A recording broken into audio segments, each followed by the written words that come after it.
What did you know anything about Keith prior to meeting him in 1980? No. Or 80-ish? Yeah, no.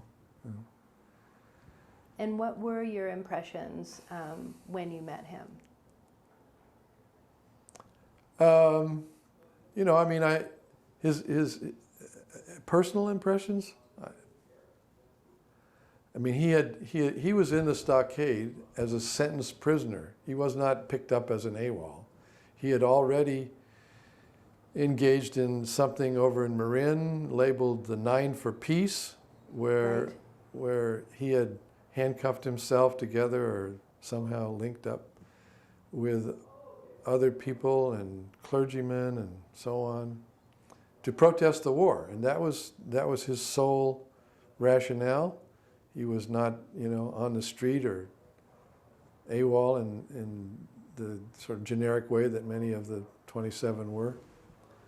So he was a person who already had a conscientious opposition and was willing to express it. So when he left out of the status of sentenced prisoner. Mm-hmm. So he had to deal with that. That had to be resolved. And, of course, the outstanding charge of mutiny had to be resolved because he had left before the trial.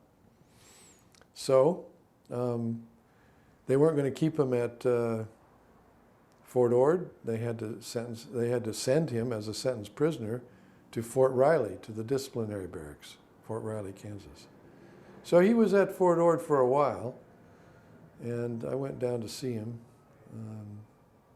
I don't have strong memories of that, doing that, but I did.